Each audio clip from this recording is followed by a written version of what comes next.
Hi friends. అరే summer వచ్చిందిరా, weekend ఎటైనా పోదామని చెప్పి దోసగాలతో లొల్లి పెట్టుకుంటుంటే కయాకింగ్ చేయనీకి ఓపిక ఉందా అని అడిగారు. ఏదో ఒకట్రా సరదాగా వెళ్ళి చిల్లేద్దామని చెప్పి డిసైడ్ అయినాం అనమాట. ఫుల్ ఎండగా ఉంది, చల్లటి ఐస్ క్రీమ్ వేస్తే సెట్ అవుతుంది అని చెప్పి డిమీటర్స్ వెళ్ళి 2 ఐస్ క్రీమ్ పట్టుకొని వచ్చినాం. ఒకటి విన్సెంట్ మ్యాంగో భయ్యా.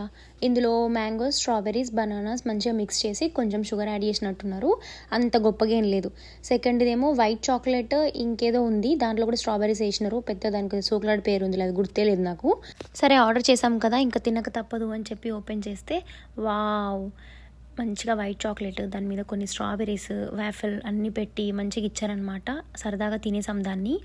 ఇంకా ఇంతకీ నేను ఎక్కడికి వెళ్తున్నామని చెప్పలేదు అనుకుంటా కదా. యాక్చువల్లీ గంట డిస్కషన్ అయిన తర్వాత హంబర్ రివర్ కయాక్కి వెళ్దామని చెప్పి డిసైడ్ అయ్యాము. ఆన్లైన్లో చూస్తే దానికి మంచి రేటింగ్స్ ఉన్నాయని చెప్పి ఇంకా ఎలా అయినా మేము 5 మెంబర్స్ ఉన్నాము. అందులో సింగిల్ పర్సన్ ఉంది, 2%, 3%, 5%కి కూడా ఉంది. చిన్నపిల్లల్ని, కుక్క పిల్లల్ని అందరినీ అలో చేస్తాము అని చెప్పి ఉండేసరికి ఇంకా దొరికిందే ఛాన్సు, సుబ్బుగాడు సెట్ అయిపోతాడు అని చెప్పి తీసుకొని వెళ్ళామన్నమాట. అక్కడికి వెళ్ళాక ఒక ఫామ్ ఫిల్ చేయాలి. అంటే ఇంకా ఏమైనా కూడా మనమే రెస్పాన్సిబుల్ అని ఇంకా ఉంటాయి కదా కొన్ని టర్మ్స్ అండ్ కండిషన్స్, అవి అన్నీ సైన్ చేసుకోవాలన్నమాట. మేము 6 మెంబర్స్ ఉన్నాము. సో 3 మెంబర్స్కి ఒక్క కయాక్ లాగా 2 కయాక్స్ తీసుకున్నాము. ఇంతలోనే మా ఫ్రెండ్స్ ఆల్రెడీ స్టార్ట్ అయిపోయారు. దాని తర్వాత మేము కూడా స్టార్ట్ అయిపోయామన్నమాట. అక్కడ ఉన్న వాళ్ళే మనకి కయాక్ని వాటర్లో దింపి హెల్ప్ చేస్తారు. సో మనం ఎక్కంగానే వాటర్లోకి తోస్తారనమాట.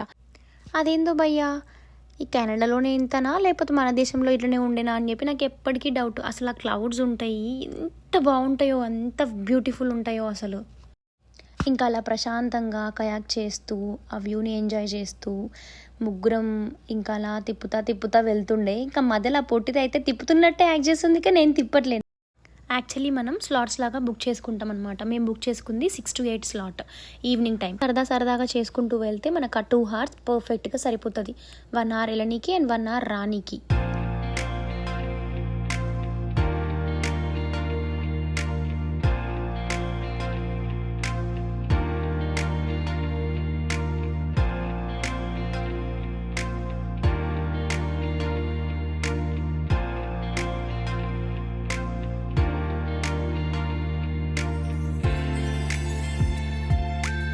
అలా సరదాగా కయాక్ చేస్తుంటే మధ్యలో మా బ్యాచ్ గర్ల్ మళ్ళీ కనబడ్డారనమాట.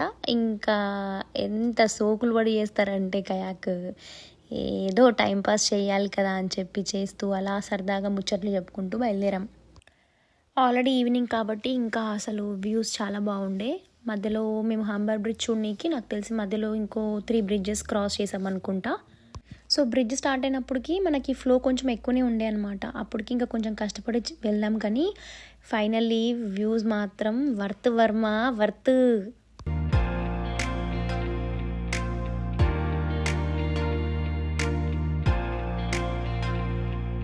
మనకి టైం స్లాట్ 2 hours కాబట్టి మేము ఆ బ్రిడ్జ్ వరకు వెళ్ళి మళ్ళీ రిటర్న్ అయిపోయామన్నమాట. సో ఇంకా వస్తుంటే అస్సలు సన్సెట్ స్టార్ట్ అయిపోయింది, ఇంకా చాలా బాగుండింది. మన టైం స్లాట్కి మించి మనం ఎక్కువ టైం యూజ్ చేసుకుంటే మనము ఎక్కువ పైసలు కట్టాల్సి వస్తుంది అనమాట. మనం 2 hours వాపస్ వచ్చేసినాం. మన లైఫ్ జాకెట్స్ ఇచ్చేసి కయాక్స్ ఇచ్చేసి ఇంకా సరే ఇంకా ఇంటికి వెళ్దామా మరి అని ఆలోచిస్తుండే అనమాట.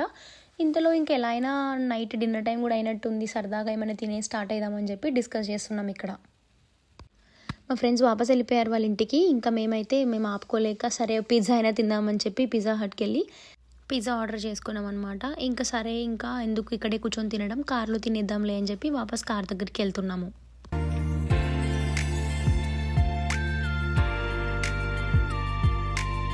ఫైనల్లీ కార్లో ఎక్కి పిజ్జా తినేసి ఇంకా ఇంటికి స్టార్ట్ అయ్యామన్నమాట. మేము వెళ్ళిన హంబర్ రివర్ నుంచి మా ఇల్లుకి ఆల్మోస్ట్ ఒక 40 minutes డ్రైవ్ ఉండే. ఆన్ ద వే ఫ్రెండ్ని కూడా పిక్ చేసుకున్నాం అనమాట. ఇంకా ఇంటికి వచ్చి రిలాక్స్ అయ్యాము. సరే అయితే ఇంకా సెలవు, మళ్ళీ కలుస్తాం, బాయ్.